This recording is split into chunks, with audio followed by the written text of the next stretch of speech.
number right there. There we go. Okay, one of the best days of my life was June 12, 2008. It was when me and my sister got tickets to go see My Fair Lady at the Orange County Performing Arts Center. Now, when we arrived, it was a warm, sunny evening. It was about 6 p.m., and we went and parked, and we went straight to the ticket booth because we had purchased the tickets online.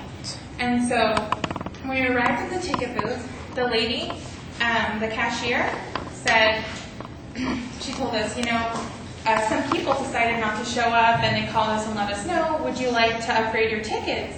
I said, sure, where are we getting upgraded?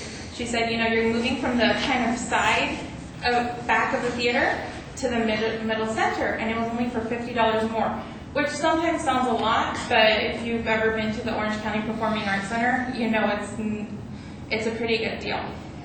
And so we purchased the tickets and went into the venue, and we took our great brand new seats.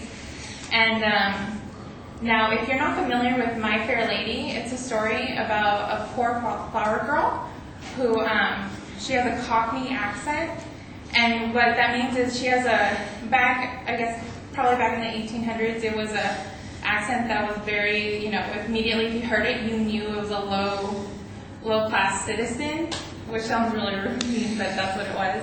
And there's a professor who bets a friend of his, Colonel Pickering, that he could make her seem like she was royal, even like a duchess. So she accepts the bet. The colonel accepts the bet, and the character, Eliza Doolittle, who's a poor flower girl, says, "I'll take it," and so she can become a flower shop owner instead of just being poor for the rest of her life. So then, now, the reason this is one of my favorite plays is just I've always loved musicals, and it's not just a play, it's also, there's a film adaptation of this same musical, and it was originally, Eliza Doolittle was originally played by Audrey Hepburn, and she actually did all the vocals for the musical, but they decided not to use it, and they decided to use someone by the name of Marnie Nixon.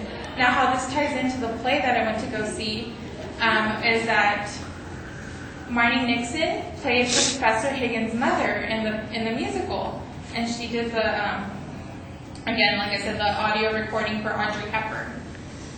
So after the musical ended, which was really great, I loved it, there was a meet and greet at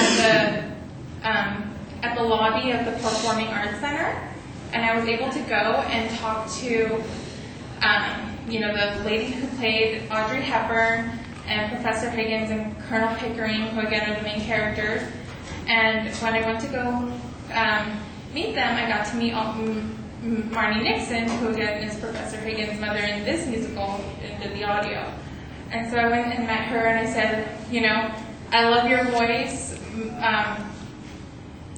My Fair Lady, the movie, is really honestly one of my favorite musicals of all time. This play itself is one of my favorite musicals of all time. And, she said, thank you. I asked her, did you ever get to work with Audrey Hepburn? And she said, no, that she recorded the audio, and then by the end of it, she got to do it after. And so I was kind of disappointed that I didn't get to meet someone who knew Audrey Hepburn. But it was still great. I mean, it was really one of the best experiences ever to meet someone who was such a big part of cinematic history.